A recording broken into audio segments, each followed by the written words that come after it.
za mu fara aurar da samari da 'yan mata a ko'ina a bisa sadaki naira 20,000 da taburman 10,000.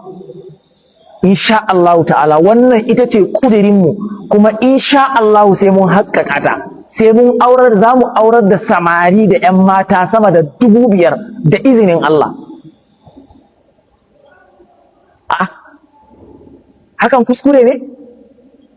Ɗakunan da 'yan matan suke zuwa na samarin na rarakansu, duduru katifan da suke kwanciya a kai, katifan ya kai 10,000 ne? Za ka samu yarinya za ta shi dinga zuwa, yarinya ce mai kima, gidan mutunci, ɗakin saurayin da take zuwa ɗin kamar ɗakin almajirai, haka za ta je ta kwanta a yi zina da ita. Yanzu wannan dan an aurar da ita a sadaki 20,000 an yi kuskure, amma a bisa yaddan yarinyan da yaddan iyayenta da yaddan yaro haka za a yi, ba dole ba, ba tilas ba, kuma wadda suka zo suke bukatan haka ne za a yi musu da ikon Allah. Ganan ana rarakan yaranku a ɗakunan da bai kai komi ba, ganan ana rarakan yaranku a ɗakuna irin ɗakunan almajirai, a daidai lokacin kun zauna kuna cewa wai kafin ku aurar da yaranku sai an samu wadda ya gina safe contest. Ganan yaranku a kuɗin da bai kai naira 20,000 ba ana rarakan su, ana iskanci da su. Kuɗi saurayinta wallahi wata ko sisi saurayinta bai taɓa bata ba, amma yana zina da ita. Wannan yarinyar ne za ku ce sai an ba da 500,000 sadakinta?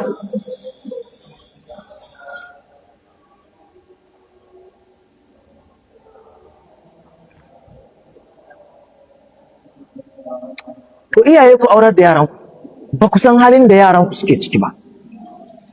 Ba ku san halin da yaranku suke ciki ba. Bari in ba ku wani labari guda ɗaya. Akwai wata yarinya da aka tura ta ƙasan waje karatu. An tura ta ƙasan waje karatu, ba zan faɗi 'yar wace jiha ba ce a Najeriya.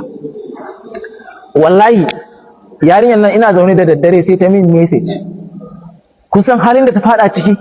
Tun da take a rayuwanta ba ta taɓa yin zina ba. Wallahi yanzu ta je makaranta, wani saurayi ya sarƙafe ta, yanzu tana zina. Wata ƙawarta ta sarƙafe ta, yanzu tana lesbian. Na ce inna lillahi wa inna ilaihi raji'un. Abun yana damunta, ta daina kuma abun ta ƙara komawa. Ta ce babban matsalar ta shine wannan ƙawarta ta, saboda ɗakin su yana kusa kuma kullum suna abu tare. Saboda abun da ya fi muni, ƙawarta ai ba su a sake su ba, za su yi radda suke so. Ta ce min wallahi malam a rana sai su yi lesbian so 4-5. Wallahi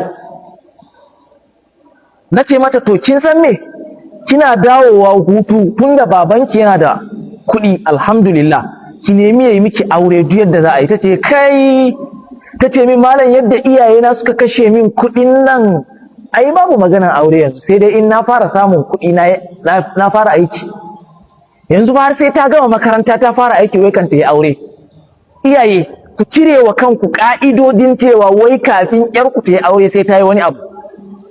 Ku cire wa kanku ka'idan wai kan yarka ta yi aure sai ta yi karatu. Ka cire wa kanka ka'idar wai yarinyanka wai bata girma ba. Na rantse da Allah in ka dinga sa wannan, wallahi duk ƴaƴanku za su kare ne a hotel a hannun samari ana rarakan su a daidai lokacin da kai kana yi mata kallon yarinya karama. Duk kankantan yarinya ka fahimci ta fara balaga, ka aurar da ita, ta je ta yi duk karatun da take so a gidan mijinta. Haramun ne? Kai barin ba ku wani labari guda ɗaya, don ya zama darasi ga duk wasu iyaye. Akwai wata yarinya ce karama, ba mai shekaru bace, kuma yar islamiyya ce, tana haddan alqur'ani, kuma ma a haddan alqur'ani nata tana gaba. Ta tura mini hotonta, wallahi hotonta da niqabi take zuwa hijabi, take zuwa islamiyya. Wallahi kun san complaint nata, tace min wallahi tallahi shekara 5 tayi da saurayi, amma wannan saurayin yana zina da ita. Shekaran ta 5 da saurayi yana zina da ita. Anguwansu kusa. Sai ya kira ta fita sanda ta je gidan da yake, sai ya yi zina da ita. Kun san babban tashin hankali, wallahi yarinyar ta ce ni in ban da ni da ta gayawa, ta ce wallahi ta rantse da Allah babu wani mahalukin da ya taba sani sai ni. kuma abin da na fahimta yarinyar irin dadis girl din nan ne, dadis girl.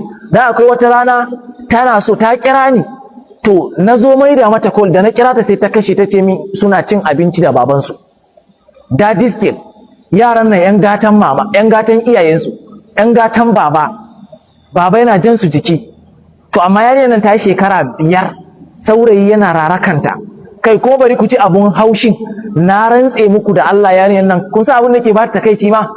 Ta ce daga ciki ita za ta kai kanta, saurayin nan kuma in ta bata mishi rai, wai irin ta dan ja mishi aji wajen bata kanta, sai ya zo ya mata shigan mugunta, shigan wulakanci, har ta kama kuka. Wato in tana tuna irin bautan da ta yi a soyayya ne, irin in ta ki tsayawa sai ya yi wai a lokaci ɗaya sai ya zo mata so 5 ko so 3, kuma ya yi mata da ƙarfi har tana kuka. Kuma duk wannan fa ita ne bai dame ta ba, soyayya ne, shigan wulakanci, ya mata wulakanci, amma duk bai dame ta ba, soyayya ce. A daidai lokacin da wannan yarinyar in ubanta ya dawo da daddare zai kira ta ya ce a kira min wace mu ci abinci. Har yau da muke magana wallahi tallahi iyayenta ba su taɓa sanin wannan